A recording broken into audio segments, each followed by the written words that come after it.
नमस्कार दोस्तों।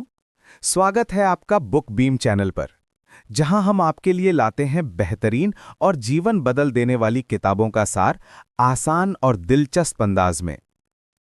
आज हम बात करने जा रहे हैं दुनिया की सबसे मशहूर किताबों में से एक रिच डैड पुअर डैड के बारे में। ये किताब हमें सिखाती है कि पैसों के लिए काम करने के बजाय पैसों को हमारे लिए काम करना चाहिए। इसमें बताया गया है कि अमीर और गरीब की सोच में क्या फर्क होता है और कैसे सही फाइनेंशियल एजुकेशन और एसेट्स बनाकर हम फाइनेंशियल फ्रीडम हासिल कर सकते हैं। तो चलिए दोस्तों, इस सफर की शुरुआत करते हैं बुक बीम के साथ। और हाँ, अगर आपको ऐसी लाइफ चेंजिंग किताबों के सार सुनना पसंद है तो चैनल को अभी सब्सक्राइब करें और बेल आइकन दबाएं ताकि आप कोई भी नया एपिसोड मिस ना करें। तो चलिए शुरू करते हैं। पहला, एसेट्स वर्सेस लायबिलिटी। जब भी पैसे की बात आती है, ज्यादातर लोग यही सोचते हैं कि ज्यादा कमाना ही जिंदगी में सबसे बड़ा टारगेट है।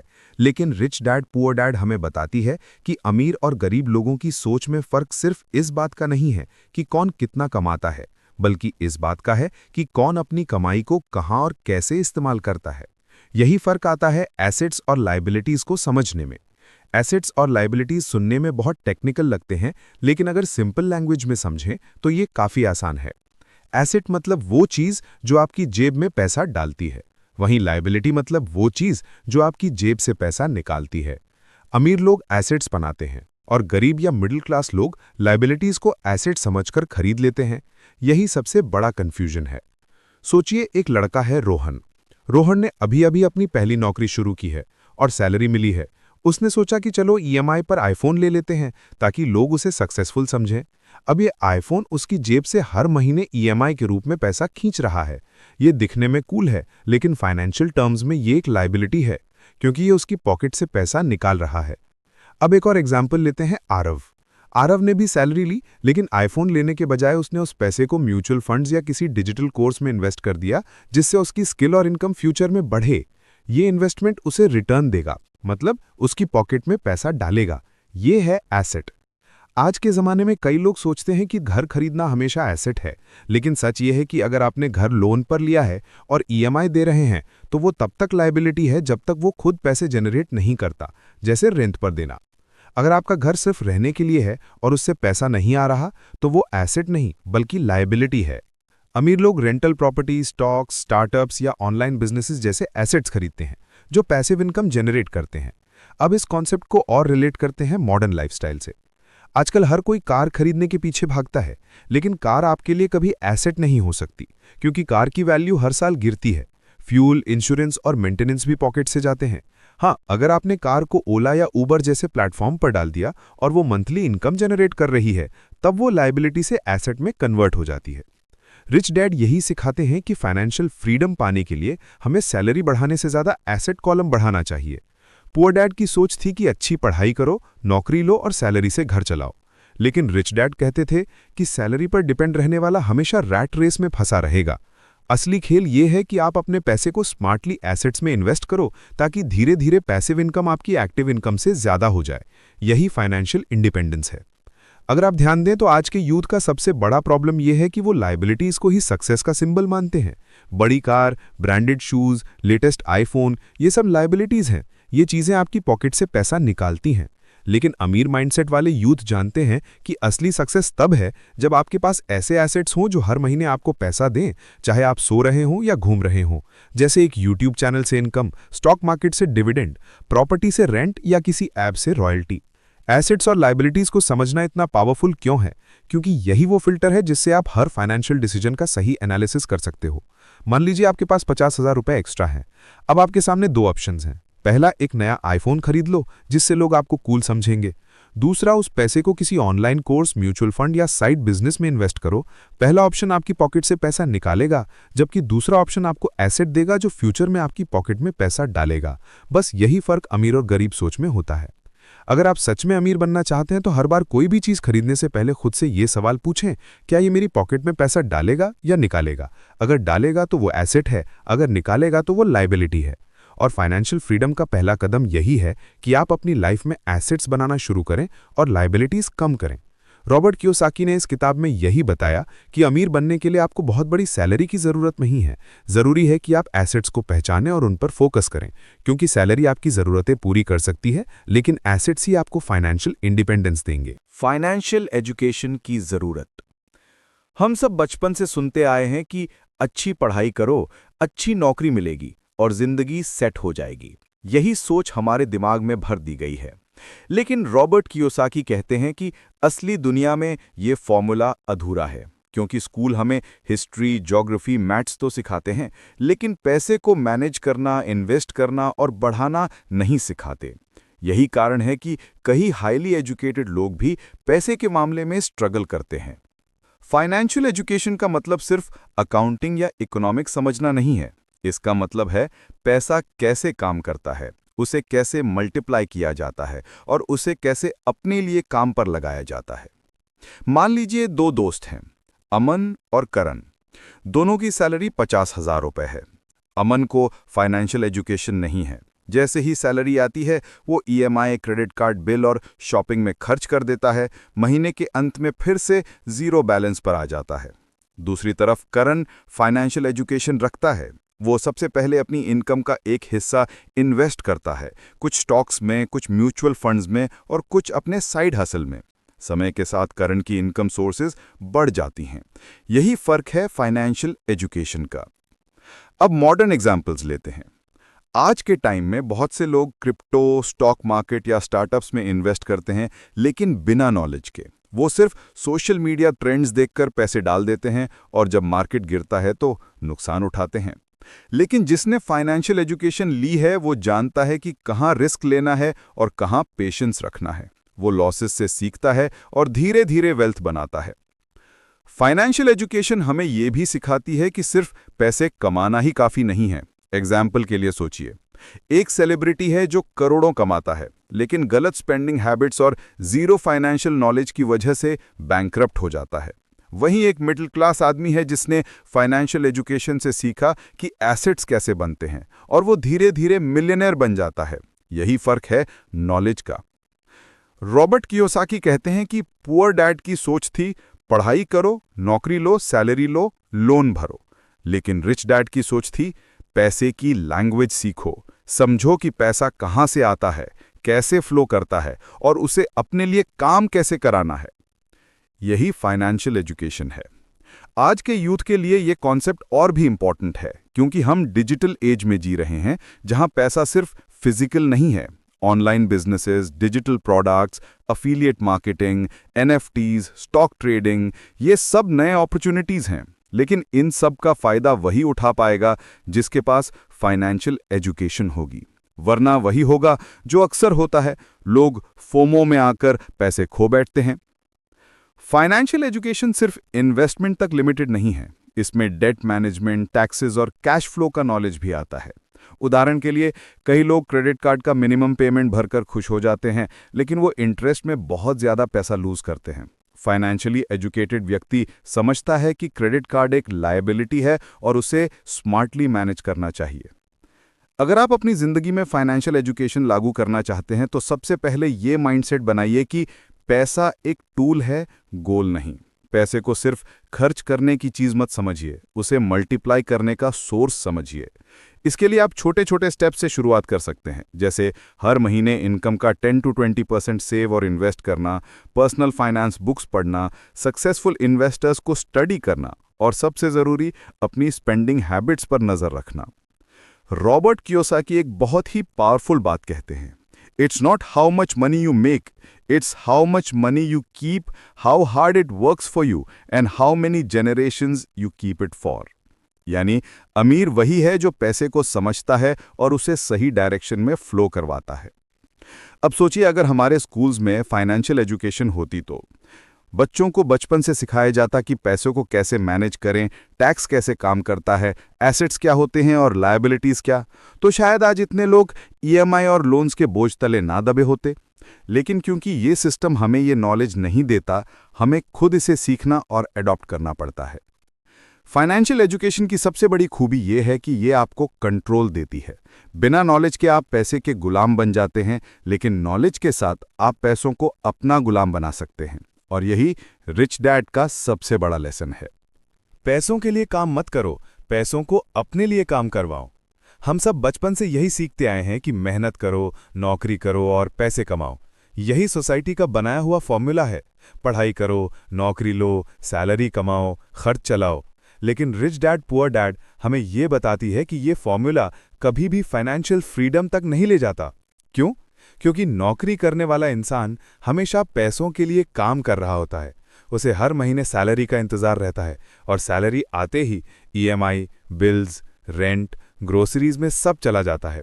महीने के अंत तक फिर से बैलेंस ऑलमोस्ट जीरो। यही रैट रेस है। रॉबर्ट कियोसाकी कहते हैं कि अमीर लोग इस रेस से निकलने के लिए पैसे को अपने लिए काम पर लगाते हैं। इस कॉन्सेप्ट को मॉडर्न एग्जाम्पल से समझते हैं। मान लीजिए नेहा और रवि दोनों आईटी जॉब करते हैं और 60,000 रुपये सैलरी पाते हैं।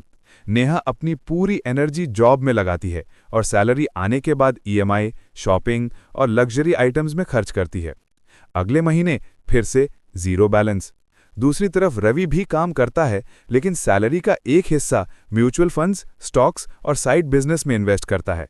धीरे धीरे रवि के पास पैसिव इनकम सोर्सेज बनने लगते हैं। एक दिन ऐसा आता है कि रवि की इन्वेस्टमेंट से आने वाली इनकम उसकी जॉब सैलरी से ज्यादा हो जाती है। यही है पैसों को अपने लिए काम करवाना। अब सोचिए, जॉब करने वाला हमेशा टाइम के बदले पैसा कमाता है, लेकिन एक लिमिट के बाद आपका टाइम बढ़ नहीं सकता। आप 24 घंटे से ज्यादा काम नहीं कर सकते। लेकिन अगर आपने पैसा इन्वेस्ट करके सिस्टम बना लिया, तो पैसा आपके लिए 24/7 काम करेगा, चाहे आप सो रहे हों या घूम रहे हों। यही रिच माइंडसेट है। आज के यूथ के लिए ये कॉन्सेप्ट और भी रेलेवेंट है। एग्जाम्पल के लिए, एक कंटेंट क्रिएटर यूट्यूब पर वीडियोस डालता है। शुरू में उसे मेहनत करनी पड़ती है, लेकिन जैसे ही चैनल ग्रो होता है, उसकी ओल्ड वीडियोस भी व्यूज और एड रेवेन्यू जनरेट करती रहती हैं। इसका मतलब है कि उसका बनाया कंटेंट उसके लिए काम कर रहा है। यही पैसिव इनकम है। एक और एग्जाम्पल लेते हैं। कार खरीदना लायबिलिटी है, लेकिन अगर आप उसी कार को ओला या उबर में डाल देते हैं और वो हर महीने 20-30 हज़ार एक्स्ट्रा कमा देती है, तो आपने पैसे को अपने लिए काम पर लगा दिया। असेट बनाने का यही मतलब है। रॉबर्ट कियोसाकी कहते हैं कि मिडिल क्लास लोग सिक्योर जॉब पर डिपेंड रहते हैं। उन्हें लगता है कि फिक्स सैलरी ही सबसे बड़ी सेफ्टी है। लेकिन सच यह है कि जॉब की सिक्योरिटी कभी परमानेंट नहीं होती। पैंडेमिक में कितने लोगों की जॉब्स चली गई और जिनके पास सिर्फ एक इनकम सोर्स था, वो स्ट्रगल में चले गए। वहीं जिनके पास असेट्स या पैसिव इनकम सोर्सेस थे, वो स्टेबल रहे। पैसे को अपने लिए काम करवाने का मतलब सिर्फ इन्वेस्टमेंट नहीं है, बल्कि सही माइंडसेट डेवलप करना है। पुअर डैड कहते थे, अच्छी नौकरी लो, प्रमोशन पाओ, सैलरी बढ़ाओ। लेकिन रिच डैड कहते थे, बिजनेस बनाओ, इन्वेस्टमेंट करो, असेट्स एक्यूमुलेट करो। आजकल डिजिटल एज में तो अपॉर्चुनिटीज और भी आसान हो गई हैं। आप ऑनलाइन कोर्सेज बना सकते हो, ई बुक्स पब्लिश कर सकते हो, ऐप्स डेवलप कर सकते हो या एफिलिएट मार्केटिंग कर सकते हो। ये सब ऐसे असेट्स हैं जो एक बार मेहनत के बाद बार बार पैसा जनरेट कर सकते हैं। अब एक सवाल उठता है कि अगर मेरे पास ज़्यादा पैसा ही नहीं है, तो मैं कैसे इन्वेस्ट करूं? यहीं पर फाइनेंशियल एजुकेशन काम आती है। रिच डैड कहते हैं कि आप छोटे अमाउंट से भी असेट्स बनाना शुरू कर सकते हो। एग्जाम्पल, एसआईपी में 1,000-2,000 रुपये मंथली डालना या एक छोटा सा साइड हसल शुरू करना। पॉइंट ये नहीं है कि कितना पैसा इन्वेस्ट करते हो, पॉइंट ये है कि हैबिट डेवलप करो कि सैलरी का कुछ हिस्सा असेट्स में डाला जाए। पैसे को अपने लिए काम करवाने का असली मैजिक तब दिखता है जब आपके पास पैसिव इनकम इतनी हो जाए कि आपकी मंथली एक्सपेंसेस इजीली कवर हो जाएं। उस दिन आपको जॉब सिर्फ चॉइस लगेगी, मजबूरी नहीं। यही है फाइनेंशियल फ्रीडम। याद रखो, जॉब से आप रिच नहीं बन सकते, जॉब से आप सरवाइव कर सकते हो। रिच बनने का असली रास्ता है असेट्स बनाना और पैसे को अपने लिए काम करवाना। यही लेसन रिच डैड बार बार एम्फसाइज करते हैं। फियर और डिजायर का कंट्रोल। रॉबर्ट कियोसाकी कहते हैं कि ज्यादातर लोग अमीर नहीं बन पाते क्योंकि वो अपने इमोशंस, खासकर फियर यानी डर और डिजायर यानी इच्छा के कंट्रोल में जीते हैं। डर और इच्छा इंसान को डिसीजंस लेने पर मजबूर करते हैं, और जब बात पैसों की आती है तो ये दोनों ही अक्सर गलत फैसले करवाते हैं। सबसे पहले बात करते हैं फियर यानी डर की। अधिकांश लोग नौकरी सिर्फ इसलिए करते हैं क्योंकि उन्हें डर होता है, अगर जॉब नहीं रही तो घर कैसे चलेगा, अगर सैलरी नहीं आई तो ईएमआई कैसे भरेंगे। यही डर उन्हें रैट रेस में बांध कर रखता है। नौकरी खोने का डर और गरीबी का डर लोगों को रिस्क लेने से रोकता है। यही वजह है कि बहुत सारे लोग इन्वेस्टमेंट्स या बिजनेस शुरू करने की हिम्मत नहीं कर पाते। मॉडर्न एग्जाम्पल लेते हैं। मान लीजिए रितिका एक आईटी कंपनी में काम करती है। वो स्टार्टअप शुरू करना चाहती है, उसके पास आइडिया भी है, लेकिन डर उसे रोक लेता है। अगर फेल हो गई तो लोग क्या कहेंगे, अगर पैसे डूब गए तो क्या होगा। इस डर की वजह से वो कभी कोशिश ही नहीं करती। जबकि दूसरी तरफ अंकित रिस्क उठाता है, फेल भी होता है, लेकिन सीखता है और इवेंचुअली एक सफल बिजनेस बना लेता है। यही फर्क है फियर को कंट्रोल करने का। अब बात करते हैं डिजायर यानी इच्छा की। इच्छा हमेशा और ज्यादा चाहती है। बड़ी car, branded clothes, latest gadgets, luxury lifestyle. यही इच्छा लोगों को खर्च करने पर मजबूर करती है। जब किसी को सैलरी मिलती है तो सबसे पहले वो सोचता है कि इस पैसे से क्या नया खरीदूं, बजाय इसके कि इस पैसे से कौन सा एसेट बनाऊं। डिजायर इंसान को लायबिलिटीज खरीदने पर मजबूर करती है और फाइनेंशियल ट्रैप में फंसा देती है। एग्जाम्पल देखिए, अमन और कुणाल दोनों को बोनस मिलता है। अमन तुरंत नया आईफोन खरीद लेता है क्योंकि उसे डिजायर है कूल दिखने की। वहीं कुणाल उस बोनस को स्टॉक मार्केट में इन्वेस्ट करता है। कुछ सालों बाद अमन का आईफोन आउटडेटेड हो जाता है, लेकिन कुणाल का इन्वेस्टमेंट ग्रो होकर उसे एक्स्ट्रा इनकम देने लगता है। यही फर्क है डिजायर को कंट्रोल करने का। फियर और डिजायर मिलकर इंसान को एक साइकिल में फंसा देते हैं। डर से वो जॉब छोड़ नहीं पाता और डिजायर से वो सैलरी खर्च कर देता है। नतीजा हमेशा पैसों की कमी और स्ट्रेस। यही रीजन है कि मिडिल क्लास लोग अपने पूरे लाइफ में जॉब करते रहते हैं, लोन्स चुकाते रहते हैं और फाइनेंशियल फ्रीडम कभी अचीव नहीं कर पाते।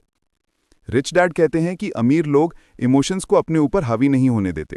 उन्हें भी डर लगता है, उन्हें भी डिजायर होती है, लेकिन वो इन इमोशंस को रिकग्नाइज करते हैं और स्मार्ट डिसीजंस लेते हैं। अगर उन्हें डर लगता है लॉस का, तो वो एजुकेशन लेकर स्मार्ट इन्वेस्ट करते हैं। अगर उन्हें डिजायर होती है लग्जरी की, तो वो पहले एसेट्स बनाते हैं और उन एसेट्स की इनकम से लग्जरी खरीदते हैं। आज के ज़माने में सोशल मीडिया डिजायर को और बढ़ाता है। हर कोई इंस्टाग्राम पर दूसरों की लग्जरी लाइफ देखता है और उसी तरह जीना चाहता है। यही डिजायर उन्हें क्रेडिट कार्ड, लोन्स और ईएमआई में फंसा देती है। लेकिन फाइनेंशियली एजुकेटेड लोग समझते हैं कि कंपैरिजन गेम कभी खत्म नहीं होता। असली जीत तब है जब आपकी पैसिव इनकम आपकी लग्जरी डिजायर्स को बिना टेंशन फुलफिल करे। फियर और डिजायर को कंट्रोल करने का सबसे आसान तरीका है माइंडसेट शिफ्ट। नंबर 1, अगर आप डर रहे हैं पैसे खोने से, तो खुद को नॉलेज और एजुकेशन से इक्विप करें। रिस्क को समझें और कैलकुलेटेड कदम उठाएं। अगर आप डिजायर में फंस रहे हैं, तो खुद से पूछें कि क्या यह चीज मेरी पॉकेट में पैसा डालेगी या निकालेगी। अगर निकालेगी तो वेट करें और पहले एसेट्स बिल्ड करें। एग्जाम्पल के तौर पर, प्रिया को लग्जरी कार लेनी थी, लेकिन उसने डायरेक्ट लोन लेकर कार नहीं खरीदी। उसने पहले रेंटल प्रॉपर्टी में इन्वेस्ट किया और जब प्रॉपर्टी से हर महीने रेंट आने लगा, तभी उसने उस इनकम से कार खरीदी। रिजल्ट, उसकी डिजायर पूरी हुई, लेकिन बिना फाइनेंशियल बर्डन के। यही रिच माइंडसेट है। रॉबर्ट कियोसाकी कहते हैं कि अमीर लोग डर और इच्छा को रिकग्नाइज करते हैं, लेकिन उनके गुलाम नहीं बनते। गरीब और मिडिल क्लास लोग अपने डिसीजंस इमोशंस पर लेते हैं, जबकि अमीर लोग लॉजिक और फाइनेंशियल एजुकेशन पर डिसीजंस लेते हैं। पॉइंट यह है कि अगर आप फाइनेंशियल फ्रीडम चाहते हो, तो सबसे पहले अपने फियर और डिजायर को कंट्रोल करना सीखो। डर आपको रिस्क लेने से रोकेगा और इच्छा आपको लायबिलिटीज खरीदने पर मजबूर करेगी। जब आप इन इमोशंस को मास्टर कर लोगे, तभी आप स्मार्ट इन्वेस्टमेंट्स कर पाओगे और फाइनेंशियल इंडिपेंडेंस पा सकोगे। एंटरप्रेन्योरशिप और investment mindset. Rich dad poor dad में रॉबर्ट कियोसाकी का सबसे बड़ा पॉइंट यही है कि अमीर बनने के लिए सिर्फ नौकरी करना या सैलरी कमाना काफी नहीं है। असली फर्क आता है एंटरप्रेन्योरशिप और इन्वेस्टमेंट माइंडसेट अपनाने से, यानी अपने पैसे, स्किल्स और अपॉर्चुनिटीज को इस तरह इस्तेमाल करना कि वो आपके लिए लगातार पैसा जनरेट करें। सबसे पहले समझते हैं एंटरप्रेन्योरशिप माइंडसेट क्या होता है। एंटरप्रेन्योरशिप का मतलब सिर्फ अपना बिजनेस शुरू करना नहीं है। इसका मतलब है अपॉर्चुनिटीज को पहचानना, रिस्क लेना और सिस्टम बनाना जो आपकी जगह भी काम करे। रिच डैड कहते हैं कि अमीर लोग हमेशा सोचते हैं मैं कैसे वैल्यू क्रिएट कर सकता हूं, जबकि मिडिल क्लास लोग सोचते हैं मैं सिर्फ जॉब में सर्वाइव कैसे करूं। मॉडर्न एग्जाम्पल लेते हैं। सिद्धार्थ एक सॉफ्टवेयर इंजीनियर है। उसने देखा कि उसके कॉलेज के दोस्तों को रिज्यूम बिल्ड करने में मदद चाहिए। उसने एक स्मॉल ऑनलाइन प्लेटफॉर्म लॉन्च किया जहां स्टूडेंट्स को करियर गाइडेंस और रिज्यूम टेम्पलेट्स मिलते हैं। शुरुआत में उसने एक्स्ट्रा टाइम और छोटे रिसोर्सेज लगाए, लेकिन धीरे धीरे ये प्लेटफॉर्म इतना पॉपुलर हुआ कि ये उसे मंथली पैसिव इनकम देने लगा। यही एंटरप्रेन्योरशिप माइंडसेट है, एक स्मॉल अपॉर्चुनिटी को आइडेंटिफाई करना और उसे एसेट्स में बदलना। अब बात करते हैं इन्वेस्टमेंट माइंडसेट की। इन्वेस्टमेंट माइंडसेट का मतलब है पैसा सिर्फ खर्च करने या सेव करने के लिए नहीं, बल्कि उसे स्मार्टली लगाना ताकि वो मल्टीप्लाई हो। रिच डैड कहते हैं कि अमीर लोग रिस्क को अवॉइड नहीं करते बल्कि एजुकेटेड रिस्क लेते हैं। वो सोचते हैं अगर मैं इस पैसे को इन्वेस्ट करूं और थोड़ा रिस्क हो तो लॉन्ग टर्म में कैसे बड़ा रिटर्न मिल सकता है। आज के डिजिटल समय में इन्वेस्टमेंट अपॉर्चुनिटीज बहुत बढ़ गई हैं। Mutual funds, stocks, ETFs, crypto, NFTs, online businesses और रियल एस्टेट, ये सभी मॉडर्न टूल्स हैं जो सही स्ट्रैटेजी के साथ वेल्थ बिल्ड कर सकते हैं। एग्जाम्पल के तौर पर रिया ने सैलरी का कुछ हिस्सा एसआईपी में इन्वेस्ट किया।